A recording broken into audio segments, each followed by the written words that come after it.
Yes,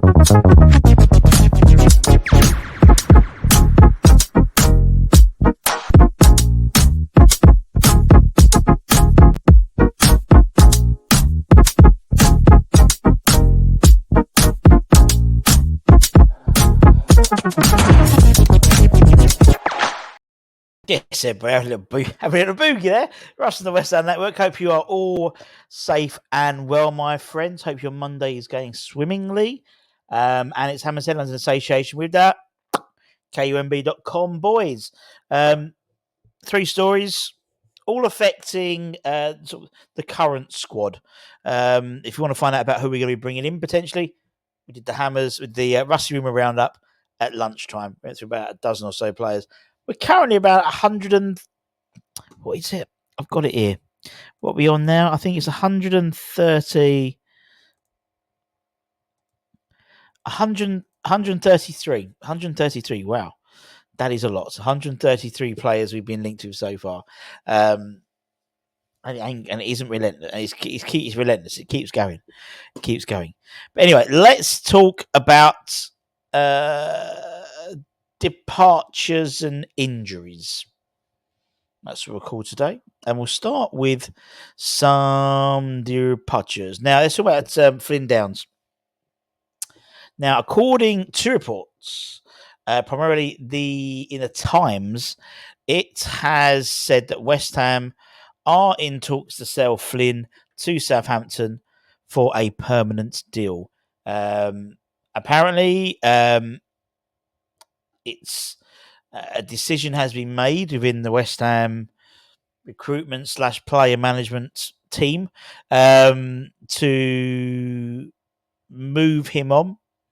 The 25-year-old midfielder who's helped Saints basically claim promotion back to the Premier League while on loan.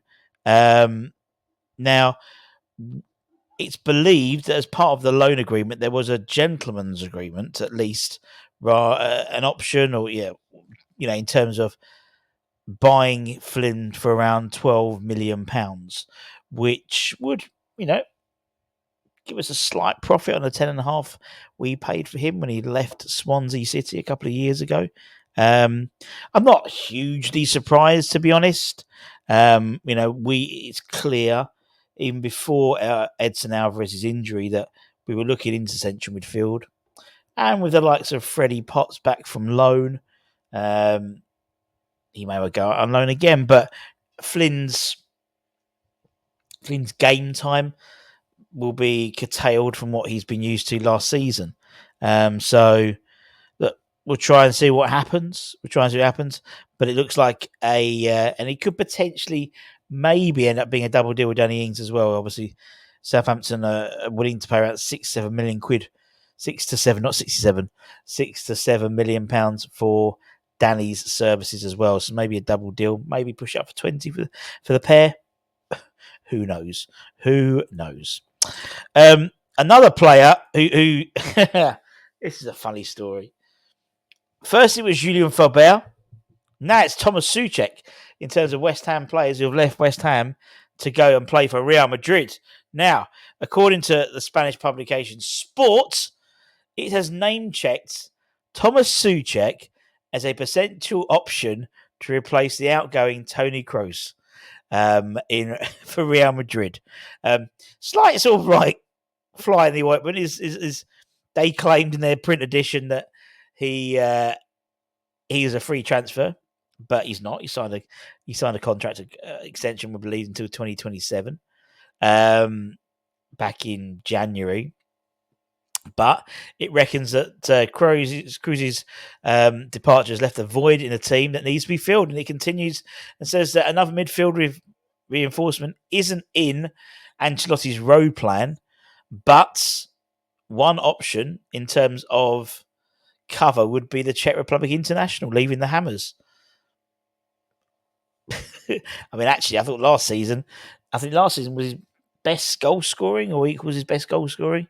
Certainly at his time at West Ham with double figures in goals. I think it was, if not, it was 9 or 10 goals. But yeah, Real Madrid. Move on. We remember when obviously Julien Faubert went to Real Madrid and fell asleep on the bench. Let's move on. And lastly, let's talk about Edson Alvarez. It's all midfielders today, actually. All midfielders updates.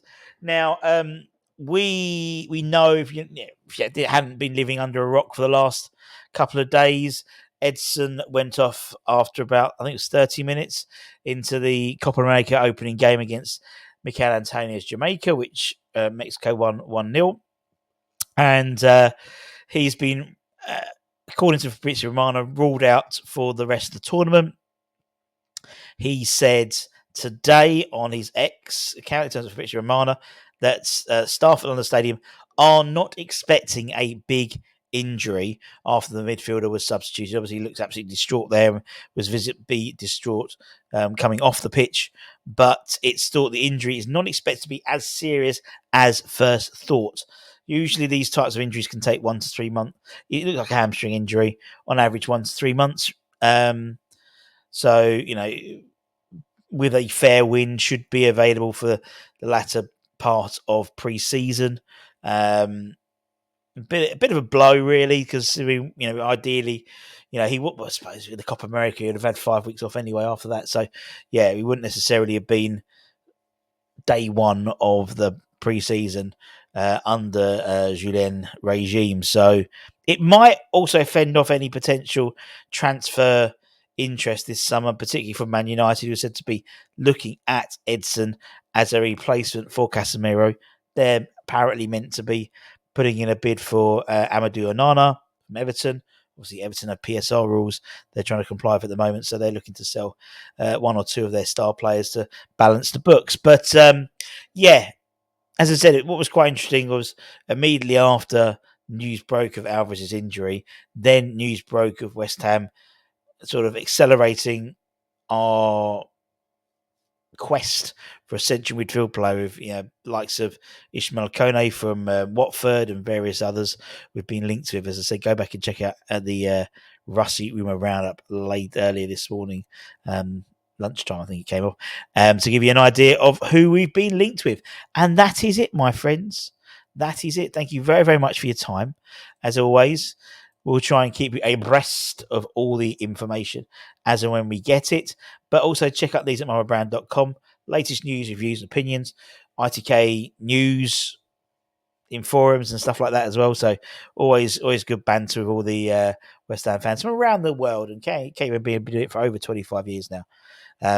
Until then, take care, stay safe, stay warm, stay humble, keep the faith, my friends, and we'll see you soon. Much love. Bye-bye.